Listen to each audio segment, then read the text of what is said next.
To say മാത്സിന്റെ വളരെ important ആയിട്ടുള്ള രണ്ട് ചോദ്യങ്ങൾ.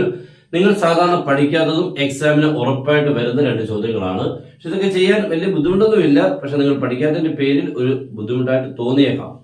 നമുക്ക് ഈ രണ്ട് ക്വസ്റ്റ്യൻസുകളും ഏത് ചാപ്റ്ററിലാണെന്നുള്ളത് നിങ്ങൾ തന്നെ ക്വസ്റ്റ്യനൊക്കെ ഒന്ന് വായിച്ചു നോക്കണം. നമ്മുടെ ആപ്ലിക്കേഷൻസ് ഓഫ് ഡെറിവേറ്റീവ്സ് എന്നുള്ള ചാപ്റ്ററിലെ എപ്പോഴും എക്സാമിൽ ചോദിക്കുന്നു. പക്ഷെ ഇതൊരു വേർഡ് പ്രോബ്ലം ടൈപ്പ് ആയതുകൊണ്ട് കുട്ടികളാരും നോക്കാറില്ല. അപ്പൊ നമുക്കൊന്ന് ട്രൈ ചെയ്ത് നോക്കാം.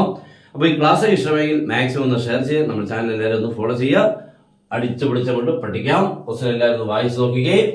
Find the intervals in which, ആ വേർഡ് ആണ് നിങ്ങൾ ഏറ്റവും ശ്രദ്ധിക്കേണ്ടത്. ഇന്റർവെൽസിനെ കണ്ടുപിടിക്കുക. The function f of x equal x square plus 10x minus 3 is strictly increasing or decreasing. ഈ ഫംഗ്ഷൻ ഇൻക്രീസ് ചെയ്യാവുന്ന ഇന്റർവെലും ഡിക്രീസ് ചെയ്യാവുന്ന ഇന്റർവെൽസിനെയും കണ്ടുപിടിക്കുക. വലിയ പാടൊന്നുമുള്ളതല്ല, നമുക്കൊന്ന് നോക്കാം. അപ്പൊ നമ്മൾ ആദ്യം f of x equal to എന്നുള്ള ക്വസ്റ്റ്യൻ അങ്ങോട്ട് എഴുതണം. X square plus 10x minus 3 d f dash x. F dash x നമ്മളെ പഴയ d y by d x ആണ് കേട്ടോ. ഈ മൂന്ന് പേരുടെയും ഡെറിവേറ്റീവ്സ് എഴുതുക. എക്സ് സ്ക്വയർ നമ്മൾ പണ്ട് തൊട്ടേ പഠിക്കുന്നതാണ്, 2x ആണ്. ശരിയല്ലേ? X square derivative 2x. അടുത്ത 10x ആണ്. വെറും എക്സിന്റെ ഡെറിവേറ്റീവ് 1 ആണ്. ഈ വെറും എക്സ് അതിന്റെ ഡെറിവേറ്റീവ് 1 ആണ്. ഇപ്പൊ 2x എന്ന് കണ്ടാൽ 2, 3x എന്ന് കണ്ടാൽ 3, 10x എന്ന് കണ്ടാൽ 10 ആണ്. അത്രേ ഉള്ളൂ. ഓക്കെ, 10 മൈനസ് 3 മാത്രം 0. Constant derivative of a constant is 0. അപ്പൊ അത്രേ ഉള്ളൂ. ഇനി നമുക്ക് ചെയ്യേണ്ടത് put f dash x equal to 0 എന്ന് ഇക്വേറ്റ് ചെയ്യണം. എന്ന് പറഞ്ഞാൽ ഈ കിട്ടിയ 2x പ്ലസ് 10 എന്നുള്ളതിനെ 0 ഇക്വേറ്റ് ചെയ്ത ഇന്റർവെൽസുകൾ എവിടെ തൊട്ടേക്ക് എവിടെ വരെ അത് കണ്ടുപിടിക്കണം.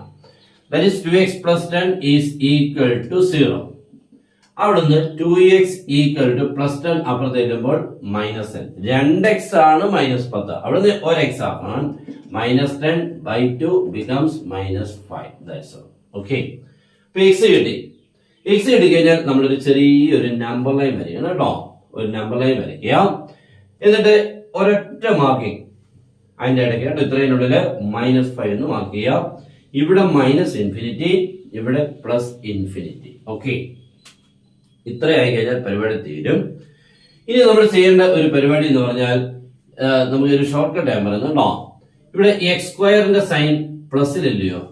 എക്സ് സ്ക്വയറിന്റെ ക്വസ്റ്റ്യൻ നമ്മളിപ്പോ ചെയ്തത്. എക്സ് സ്ക്വയർ സൈൻ പ്ലസിലാണെങ്കിൽ ഇവിടെ ഒരു -n ഇടുക, ഇവിടെ +n ഇടുക. ഓക്കെ, ഇവിടെ എക്സ് സ്ക്വയറിന്റെ സൈൻ പ്ലസ് ആണെങ്കിൽ ഇവിടെ ആദ്യം മൈനസ് ഇടുക, രണ്ടാമത് എന്തിടുക? പ്ലസ്.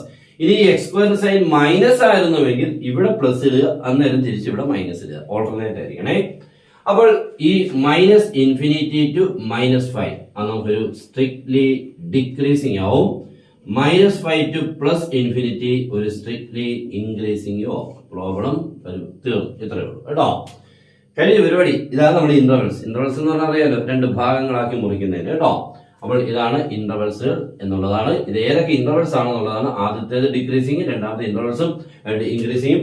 ഇനി ഇത് ചെക്ക് ചെയ്ത മെത്തേഡ് ഞാനിപ്പോ പറയുന്നില്ല, കാരണം ആ മെത്തേഡ് നമുക്ക് ബുദ്ധിമുട്ടാണ്, അതിന്റെ ആവശ്യമില്ല. ഓക്കെ, നെക്സ്റ്റ് നോക്കിക്കേ. The radius of A circle is increasing at the rate of 5 cm/s എന്ന് പറഞ്ഞാൽ ഒരു സർക്കിളിന്റെ റേഡിയസ് ഇങ്ങനെ ഓരോ സെക്കൻഡ്സിൽ 5 വെച്ച് കൂടിക്കൊണ്ടിരിക്കും. നമ്മളൊരു കുളത്തിലോട്ട് കല്ലെറിഞ്ഞ് കഴിഞ്ഞാൽ സംഭവിക്കുന്നത് എന്താണ്? ഒരു സർക്കിൾ പോലെ കാണും, അത് നിൽക്കുന്നില്ല, ഇങ്ങനെ വലുതായിക്കൊണ്ടിരിക്കും അല്ലേ? ഓരോ സെക്കൻഡ്സ് കഴിയുന്നതോറും അതിന്റെ റേഡിയസ് കൂടിക്കൊണ്ടിരിക്കും. അപ്പൊ ആ സർക്കിൾ ഇങ്ങനെ ആദ്യം ചെറുത്, പിന്നെ വലുത്, ഇങ്ങനെ വലുതായിക്കൊണ്ടേയിരിക്കുകയാണ് കേട്ടോ. At what rate area is increase. നമുക്കറിയാം സർക്കിളിന്റെ വലിപ്പം കൂടുമ്പോൾ അതിന്റെ ഏരിയയും കൂടിക്കൊണ്ടിരിക്കുകയോ. അങ്ങനെ ഏരിയ ഓരോ സെക്കൻഡ്സിലും എത്ര വെച്ച് കൂടിക്കൊണ്ടിരിക്കുന്നു, അതാണ്. 5 cm വെച്ച് റേഡിയസ് കൂടുമ്പോൾ ഏരിയ എത്ര വെച്ചാണ് കൂടിക്കൊണ്ടിരിക്കുന്നത്. വളരെ സിമ്പിൾ ആണ്. അപ്പൊ നമ്മുടെ ആദ്യം ഈ രണ്ട് നമ്പറുകൾ ആരൊക്കെയാന്ന് ഡിനോട്ട് ചെയ്യണം. നോക്കിയിട്ട് ഇതുണ്ടോ, രണ്ട് നമ്പർ ഉണ്ട്. ഇതുണ്ടോ 5 cm/s. ആര് ഇൻക്രീസ് ചെയ്യുന്നതിനെ കുറിച്ചാണ്? Radius. Therefore that can be denoted as dr/dt equal to 5 cm/s. Okay. Next എന്താണ്? When radius is 12 cm, r is equal to 12 cm ആകുന്ന സമയത്താണ് നമ്മുടെ ചെക്കിംഗ് നടക്കുന്നത് കേട്ടോ. എന്ന് പറയുന്നത് ഏത് റേറ്റിലാണ് കൂടുന്നത്. അപ്പൊ നമ്മുടെ ഏരിയയിൽ നിന്നും പ്രോബ്ലം സ്റ്റാർട്ട് ചെയ്യണം. Area of circle a is equal to πr². അപ്പൊ ഇതൊക്കെ നിങ്ങൾക്ക് അറിയത്ത് പോലും ഇല്ലായിരിക്കും, അതാണ് ഒരു പ്രോബ്ലം. നമുക്ക് പല കാര്യങ്ങളും പണ്ട് പഠിച്ചതിനുള്ളിലുള്ള കുറവാണ് പഠിക്കുമ്പോൾ ഉണ്ടാകുന്ന ബുദ്ധിമുട്ട്. അപ്പൊ നമ്മളിതൊക്കെ പഴയ കാലത്ത് പഠിക്കാൻ പറയുമ്പോഴൊക്കെ നമുക്ക് ചിലപ്പോൾ ചെയ്യാത്തതിന്റെ പേരിലായി കുഴപ്പങ്ങൾ. ഇനിയെങ്കിലും മാക്സിമം ശ്രദ്ധിച്ച് മുന്നോട്ട് പോവുക. അപ്പോൾ A equal pi R square, അവിടുന്ന് D A by D T എന്ന് ചെയ്യണം കേട്ടോ. അപ്പൊ ഈ D A by D T എന്ന് പറയുന്നത് പെർ സെക്കൻഡ് ആണ്. സെക്കൻഡ് എന്ന് പറയുന്ന ടൈമിനെ ബേസ് ചെയ്ത്, അപ്പോൾ അതുകൊണ്ടാണ് d A by D t. Pi r സ്ക്വയറിന്റെ ഡെറിവേറ്റീവ് എടുക്കുമ്പോൾ പൈ ഈസ് കോൺസ്റ്റന്റ് മാറ്റി ആർ സ്ക്വയർ എന്നാണ്. R square is considered as of x square. X സ്ക്വയറിന് നമ്മളിപ്പോ പഠിച്ചോളൂ, എക്സ് സ്ക്വയറിന്റെ എത്ര 2x, അപ്പൊ ആർ സ്ക്വയറിന്റെ എത്ര 2r, അത്രേ ഉള്ളൂ കേട്ടോ, 2r. പക്ഷെ ഒരാളും കൂടെ എഴുതണം into D R by D t, കാരണം നമ്മൾ ഡിഫറൻഷിയേറ്റ് ചെയ്യുന്നത് ടി കൊണ്ടാണ്. അപ്പോൾ ആർ സ്ക്വയർ ചെയ്യുമ്പോൾ 2r എന്നതിന് ശേഷം D R by D T. ഇനി പ്രോബ്ലം ചെയ്യും, ഇതൊക്കെ ഞാൻ കാണാതെ പഠിക്കുക എന്നുള്ളതുകൊണ്ട് നമ്മളിപ്പോഴത്തെ എക്സാമിനുള്ള മാർഗം pi into 2 into R, R എത്രയായിരുന്നു 12 into D R by D T എത്രയായിരുന്നു 5. Okay, answer 2 into 12 into 5, answer 2 into 5 10, 10 into 12 125 centimetre square per second. Problem completed. ഇത്രയുള്ളൂ കേട്ടോ. ഇങ്ങനെയാണ് ഈ പ്രോബ്ലത്തില് ചെയ്യുന്ന രീതി. അപ്പൊ 2 ക്വസ്റ്റ്യൻസും വളരെ ഇമ്പോർട്ടന്റ് ആണ്. ഏതെങ്കിലും ഒന്നെങ്കിലും ഉറപ്പായിട്ടെങ്കിലും കിട്ടിയിരിക്കും. ഓക്കെ, അപ്പോൾ ക്ലാസ് ഇഷ്ടമായെങ്കിൽ മാക്സിമം ഷെയർ ചെയ്യുക. Good bye.